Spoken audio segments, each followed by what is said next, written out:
ಅದೆಲ್ಲ D K Shivakumar ಏನು ಹೇಳಿದ್ದಾರೆ, ಸಿದ್ದರಾಮಯ್ಯ ಏನು ಹೇಳ್ತಾ ಇದ್ದಾರೆ, ಬುರುಡೆ ಬಿಡ್ತಾ ಇದ್ದಾರೆ. ಯಾರು ಬೊಮ್ಮಾಯಿ ಇದ್ದಾಗ ಸರ್ಕಾರದ ನಾವು ಬಿಡುಗಡೆ ಮಾಡ್ತಾ ಇದ್ದೀರಿ, ನೀವು ಬಿಟ್ಟು ಹೋದಾಗ ಸಾಲನ ನಾವು ತಾನೇ ತೀರಿಸಿದ್ದು.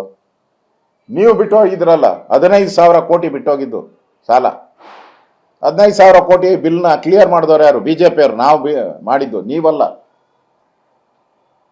ನೀವು ಬಿಟ್ಟೋಗಿರೋ ಸಾಲನ, ಏನು ಕಾಮಗಾರಿಗಳ ಬಿಟ್ಟೋಗಿದ್ದ ಸಾಲ, ಆ ಸಾಲವನ್ನ ತೀರಿಸ್ತವರು ನಾವು, ಬಿಜೆಪಿಯವರು.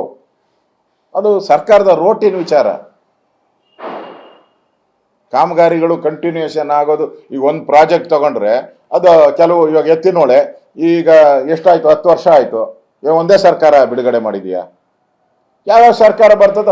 ಎತ್ತಿನೊಳೆ ಬಿಜೆಪಿಯವ್ರು ಮಾಡಿದ್ದು ಹೇಳಿ ಹಂಗಂತ. ಎತ್ತಿನೊಳೆ ಬಿಜೆಪಿಯವ್ರು ಮಾಡಿದ್ದು, ನಮ್ದೇನು ಅದ್ರಲ್ಲಿ ಪಾತ್ರ ಇಲ್ಲ. ಎತ್ತಿನೊಳೆ ನಾವು ಮಾಡಿದ್ದು ಅಂತ ಊರೂರು ಡಂಗೂರ ಹೊಡ್ಕೊಂತಾರೆ ಕಾಂಗ್ರೆಸ್ ಅವರು.